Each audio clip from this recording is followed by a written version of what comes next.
নমস্কার। বিশ্বাস অবিশ্বাস টিভি চ্যানেলে সকলকে স্বাগতম। অবশেষে আমরা হাজির আপনাদের সামনে জাতিস্বর কাহিনী নিয়ে। আজই তার প্রথম পর্ব।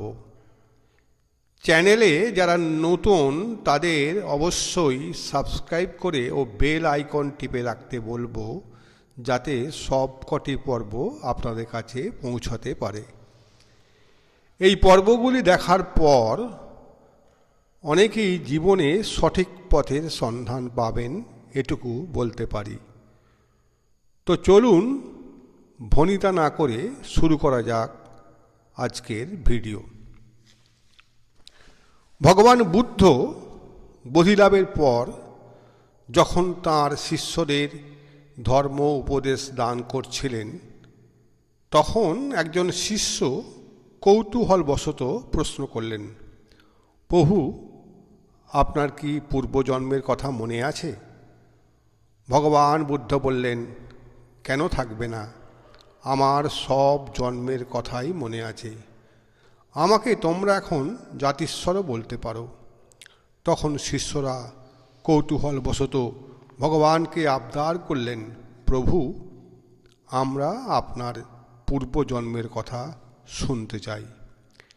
ইতিমধ্যে আর এক শিষ্য প্রশ্ন করলেন, প্রভু, মৃত্যুর পর আত্মা কোথায় যায়? ভগবান বুদ্ধ বললেন, জানি তোমাদের খুবই কৌতূহল হচ্ছে আত্মা কি, আত্মা কোথায় অবস্থান করে, আত্মার মৃত্যু হয় কি না। এই প্রসঙ্গে তোমাদের আমার এক জীবনের কথা বলবো, তাহলেই তোমরা অনেক প্রশ্নের উত্তর পেয়ে যাবে। আমি তখন এক জন্মে ধর্মযাজক ছিলাম। আমার বহু শিষ্য শিষ্যা প্রতিদিনই আমার কাছে আসতো, ধর্মকথা শুনত, আবার চলে যেত। তখন আমি মৃত্যুশয্যায় এক চাঁড়াল দম্পতি আমার পায়ের কাছে বসে চোখের জল ফেলছে। আমি বললাম, কাঁদছিস কেন? জন্ম হলেই মৃত্যু হবে, এটা তো চিরন্তন সত্য। চাঁড়াল দম্পতি বলল, প্রভু, আমাদের 10 বছর বিবাহ হয়ে গেছে, কিন্তু আমাদের কোনো সন্তান নেই, বড় মনোকষ্টে আছি। আমি বললাম, ভগবানকে ডাক, তিনি নিশ্চয়ই তোদের মনোকষ্ট দূর করবেন। কিছুদিন পর আমি দেহত্যাগ করলাম। দেহ থেকে আমার আত্মা বেরিয়ে এলো। আমার স্থূল দেহটা পড়ে রয়েছে, আর আমার শিষ্যরা খুব কান্নাকাটি করছে। শিষ্যরা আমার দেহটা বাসস্থানের সম্মুখে সমাধি দিল। আমার দেহ না থাকলেও আমি কিন্তু সব দেখতে পাচ্ছিলাম। হঠাৎ দেখি আমার আত্মাকে কে যেন আকর্ষণ করছে। চেয়ে দেখি এক আলোক শিখা আমাকে আকর্ষণ করছে।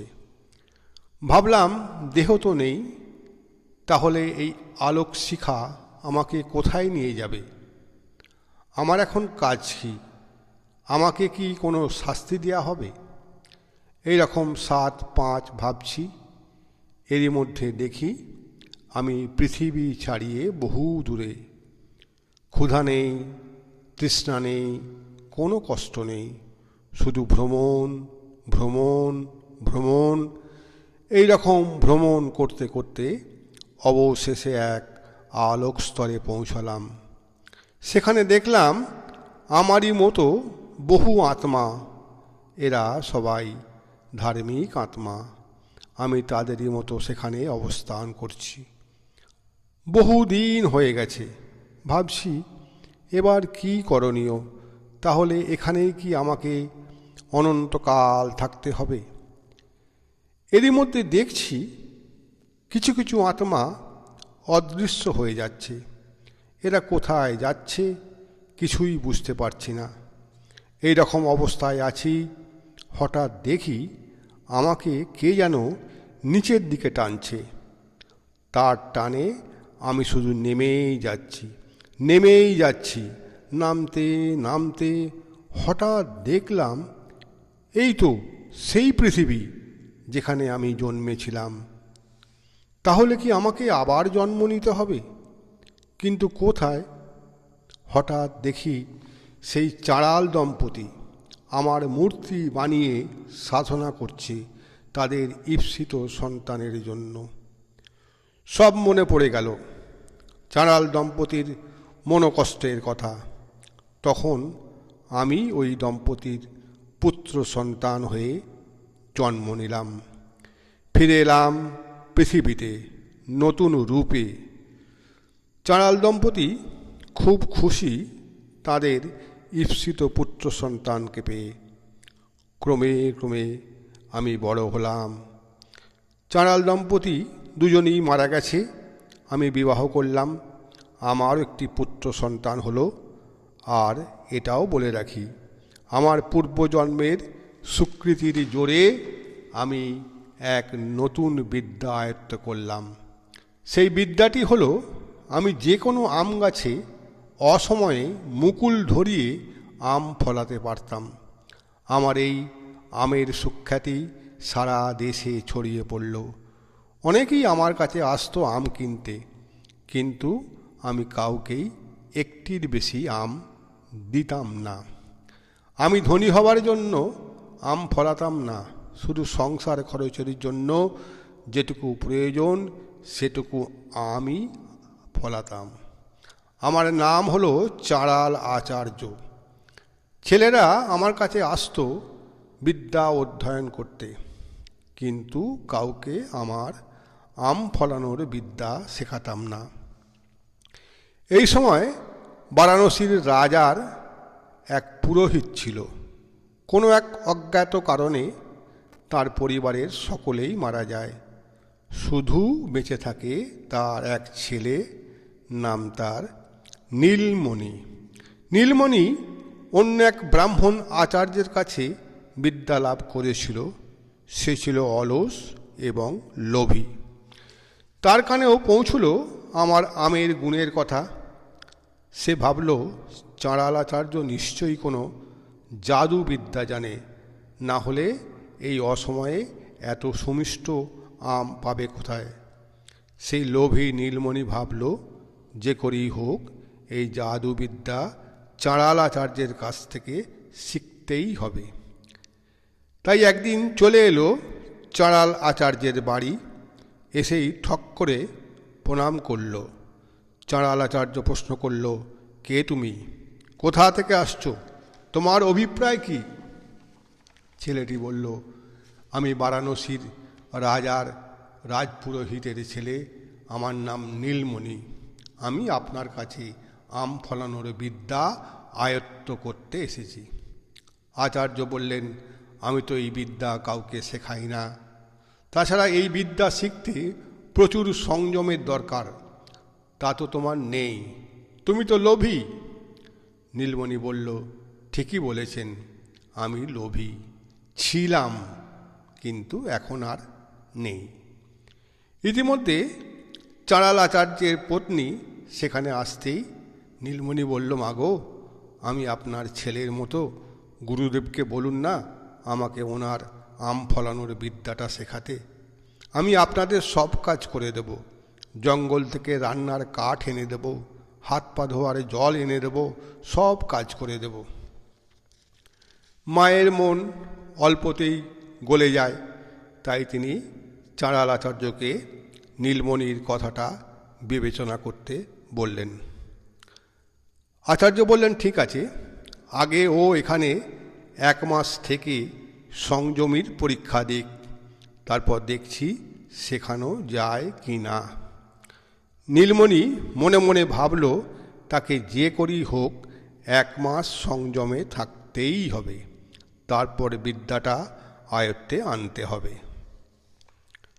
নীলমণি বাড়ির ছেলের মতো চাঁড়াল আচার্য ও তার পত্নীর সেবা যত্ন করতে লাগল।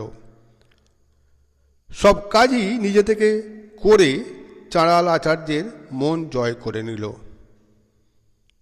চাঁড়াল আচার্য নীলমণির সংযমী ব্যবহারে খুশি হয়ে তাকে অসময়ে আম ফলানোর বিদ্যা দান করলেন। সেই সঙ্গে দুটি কথা বললেন। এক, সে যেন কখনো ধনী হওয়ার জন্য এই বিদ্যা প্রয়োগ না করে, আর দ্বিতীয়ত, যদি কখনো তাকে কেউ প্রশ্ন করে এই বিদ্যা কোথা থেকে শিখেছ, তাহলে অবশ্যই এই চাঁড়াল গুরুর নাম করতে হবে, না হলে তার বিদ্যায় কোনো কাজ হবে না। নীলমণি বলল, না গুরুদেব, গুরু গুরুই, সে চাঁড়ালই হোক আর ব্রাহ্মণই হোক। নীলমণি চাঁড়াল আচার্য এবং তার পত্নীকে প্রণাম করে বারাণসী ফিরে গেল। ফিরে এসেই সে তার আম গাছের উপর বিদ্যা প্রয়োগ করল। কি আশ্চর্য! কিছুক্ষণের মধ্যেই আম গাছে মুকুল ধরে গেল। তারপর ক্রমে ক্রমে কাঁচা আম হলো, পাকা আম হলো। নীলমণি খুশিতে ফেটে পড়ল, আমি পেরেছি, আমি পেরেছি, এবার আমাকে পায় কে? পরক্ষণেই গুরুদেবের সাবধান বাণীর কথা শুনে শান্ত হয়ে গেল। না, এখনই এত প্রচার করলে তো হবে না, একটু ধীরে চলতে হবে। নীলমণি প্রথম কয়েক বছর গুরুর কথা মেনে অল্প অল্প আম ফলাতে লাগল। কিন্তু লোভী মন কতদিন আর চাপা থাকবে? তাই ভাবল, অনেক দিন তো হলো, গুরুর কোনো খবর নেই, হয়তো মারাও যেতে পারে। না, আর দেরি করা চলবে না, এবার থেকে বেশি বেশি আম ফলাতে হবে। যেমনই ভাবা তেমনই কাজ। নীলমণি ধনী হবার জন্য অসময়ে বেশি বেশি আম ফলাতে লাগালো, আর সত্যি সত্যি এমনই অসময়ে সমিষ্ট আম পেতে সবাই উদ্গ্রীব হয়ে থাকত।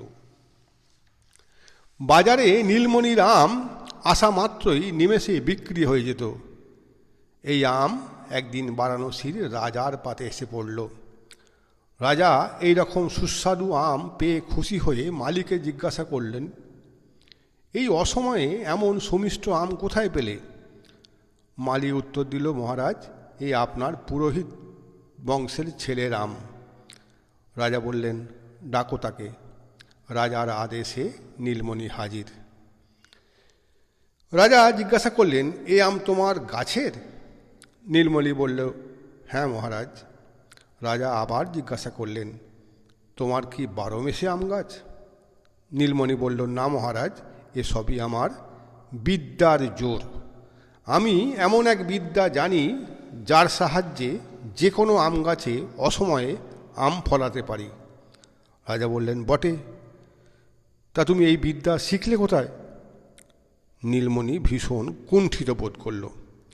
রাজার সামনে চাঁড়াল গুরুর নাম নিতে লজ্জা পাচ্ছিল। সে ব্রাহ্মণের ছেলে, আর তার গুরু কিনা চাঁড়াল? না না, এ কথা বলা যাবে না।